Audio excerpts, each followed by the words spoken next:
In the name of the Father, and of the Son, and of the Holy Spirit. Amen.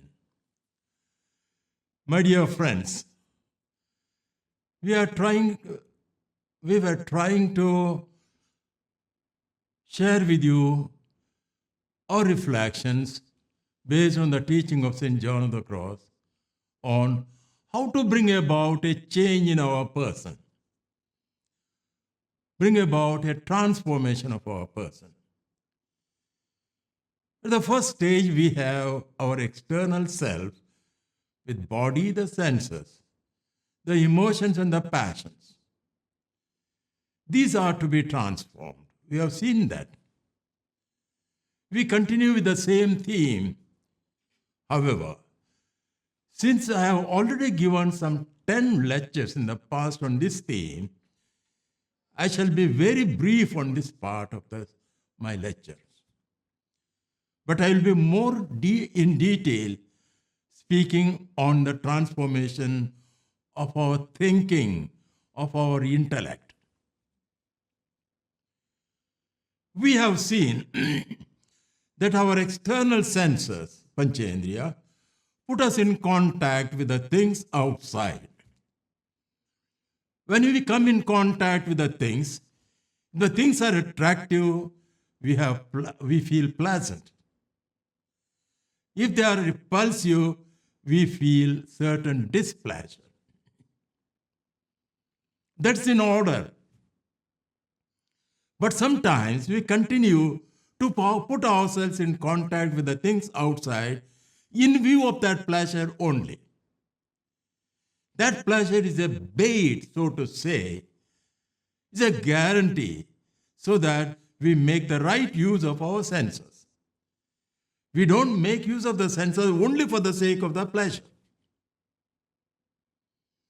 When we give ourselves to the experience of the senses in view of pleasure, we tend to get attached to it.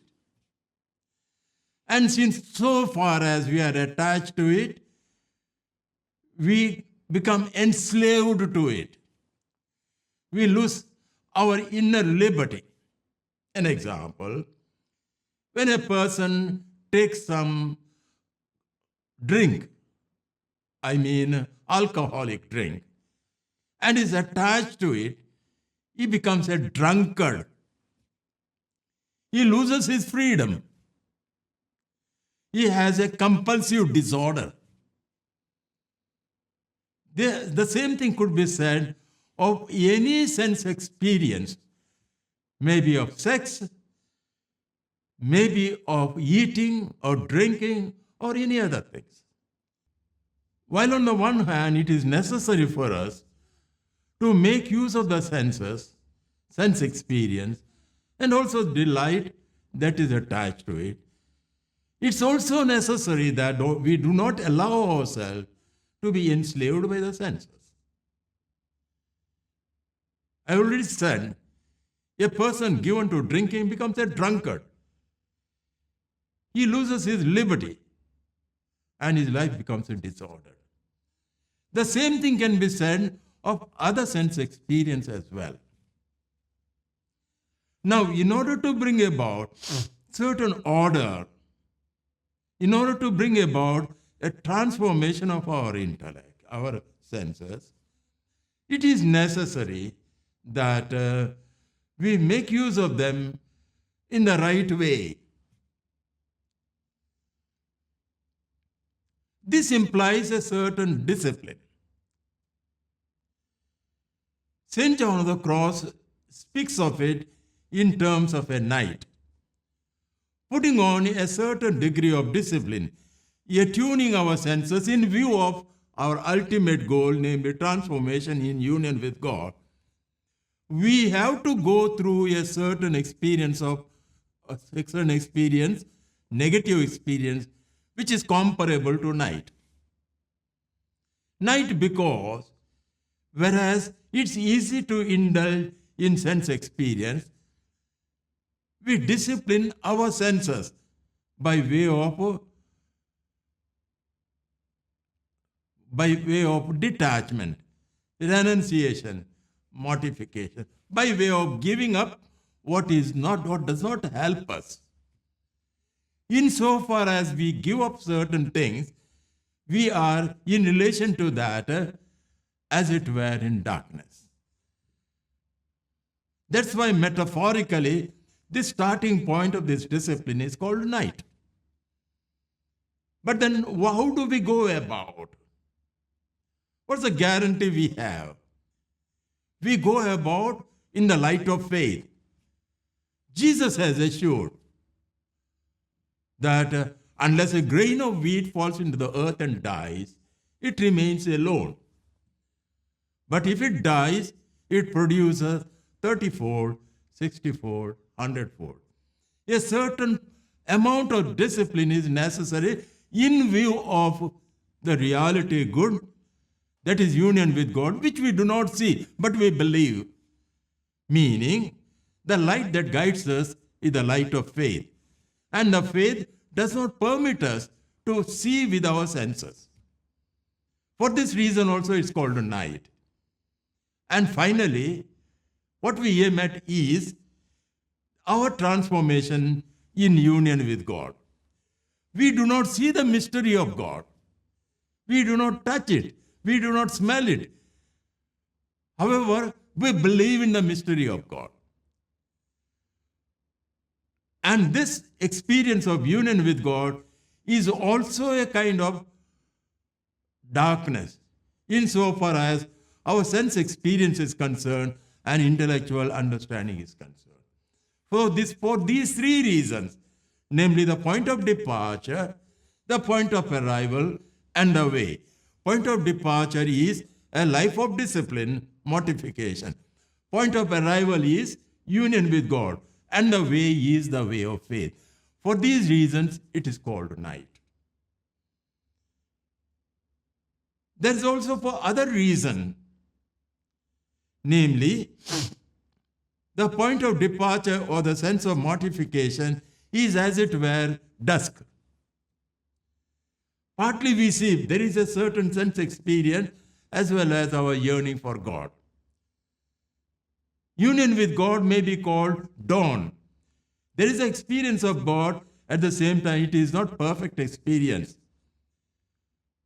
And the in between these two is the way of faith, which is called night, dark night, midnight, and substantial darkness. As we grow in this transformation, we also deepen ourselves in attuning our senses, in the experience of faith and in the experience of union with God. This experience, metaphorical expression of night, he has further compared to two kinds of nights. One, active night, which means we, with our conviction and with the ordinary grace of God, put on ourselves a certain degree of life of discipline, orderliness. Because eye is not satisfied with seeing, ears are not satisfied with hearing. Everything is vanity, vanity of vanities. We know that unless we say enough, we have no contentment. So we need to put on a certain discipline, orderliness in our sensation. At the second stage, in our understanding. That's why it's called active night. We'll go through it in detail later on, especially as it concerns our interior life, way of knowing, way of desiring, and way of loving. We'll go into details of it. This is what you call passive night. Our perfection, transformation ultimately consists in union with God. But we do not know God. We do not know the mystery of God. We have not seen Him. How then do we come to that union? How do we realize it? However much we may try, we try according to our capacities. Our capacities are limited. Consequently, our efforts are also limited. And the output of these efforts also is limited. In other words, with our own efforts, we cannot arrive at perfect union with God or perfect transformation of God, with God, in God. I say this, my dear brothers and sisters. The greatest gift we have is our life. I see you. I see within myself. The greatest gift we have is our life. This life is to be lived to its fullness, to its perfection, qualitative perfection. And this qualitative perfection has to be only in relation to God. So then, when we are not able to attain this, however much we try, and trying we must do it, God takes over our transformation. He is our Father. He has called us to be holy. Be holy as your heavenly Father is holy. And Jesus came into this world to impart this holiness to us. Show us the way to holiness. He is the way, truth, and life. So then, when we are not able to successfully arrive at this transformation, God takes over. We should not doubt this.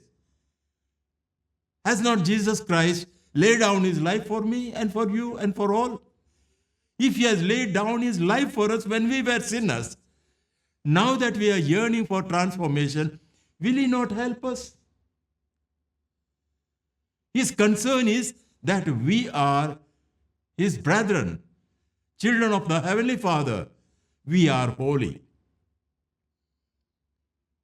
What God does is called passive night. Passive because God works it on us and we are transformed. So when active night and complementarily passive night is induced in us and we cooperate with the grace of God, we gradually get transformed. That's our concern. That's our concern. You and I have the germ of precious pearl. That pearl is life. That life has to be transformed, not in tune with anything else created, in tune with the life of Jesus Christ, with the life of the most blessed Trinity. And that's exactly what we aim at. That's exactly what is going to take place. My dear friends, as you are listening to me, I appeal to you that before death, before the evening of our life, before we go to grave, we shall try to attain this in our life. Bring about transformation of our life, in our body, in our senses, in our intellect, memory, imagination, and will. Not only according to our proportion, but according to the proportion of the most blessed Trinity, to him whose image and likeness we have been created.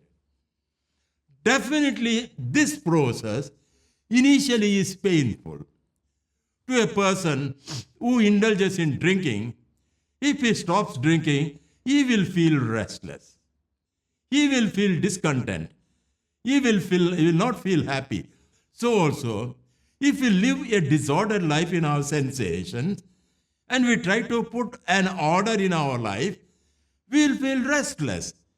A person, for example, given to gossiping, speaking ill of others, even when she has nothing to say, continues speaking.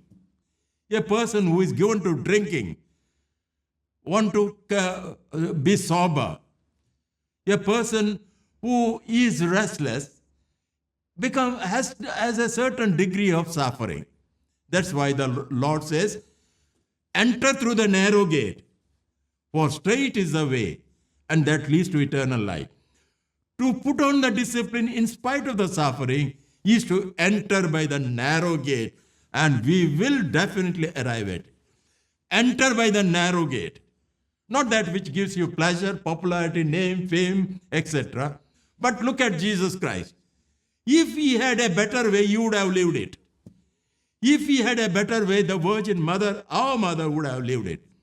And we, her children, brethren of Jesus Christ, have just that one way. But then, as we grow in this, that unpleasantness of the life of discipline gradually disappears. An example, there are people who are given to drinking. Initially, when they give up drinking, they feel disordered, they feel restless, they feel something is missing. But let them persevere. 1 month, 2 months, 6 months, 1 year. Afterwards, they don't even like the smell of alcohol. What has happened? Of course, there is a natural habit, but also the grace of God. So we are not to think that life of discipline is something unpleasant. No, not at all, not at all. This life of discipline gives us certain interior freedom. A drunkard, when he is liberated from drunkenness, is a free man. A person who is given to gossiping, speaking ill of others, when that person bridles that person's tongue, that person is a free person. And we are liberated from our many imperfections, sinfulness, which gradually grow into disaster.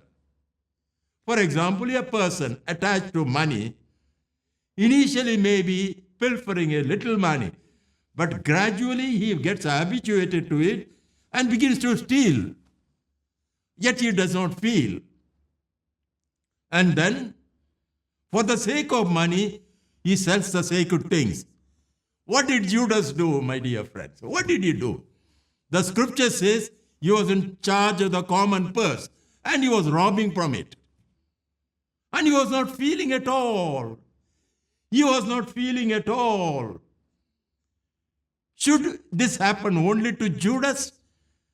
Can it not happen to us? Can it not happen to priests and nuns? And it came to a point in the case of Judas, he sold his master, our Lord Jesus Christ, for the sake of money, 30 coins. Yet he did not feel. So our life becomes a disaster when we get attached to it. On the other hand, when we bring in a certain discipline, we get liberated. We have got inner peace, inner serenity, contentment. We can rejoice, we can be happy with whatever we have. It is therefore necessary to put on the life of discipline in our life. Otherwise, these passions or attachment give us weariness, weakness, darkness, defilement, and torment. A person who is given to drinking gets wearied without drinking. A person who is getting angry, attached to sexual life, becomes blurred in his thinking. He gets defiled. He becomes restless. He gets tormented. And we get liberated from all these things. Is it not a great thing? Is it not a great thing? Should we not inculcate this discipline with our children? Is it enough to teach them only what in the classroom they teach us? Is it enough that they are the graduates? Should they not build up their life? And if we, our family members, build up this life, how beautiful will be our family? How beautiful will be our society? When God is with us, who can be against us? When God is with us, who can be against us? Friends, I appeal to you. Here is a beautiful lesson from the Holy Scripture and elaborated by St. John of the Cross, which can be translated in our life, whatever be our past, which can be translated, lived by us, and we grow in peace and serenity. May the Lord help us. In the name of the Father, and of the Son, and of the Holy Spirit. Amen.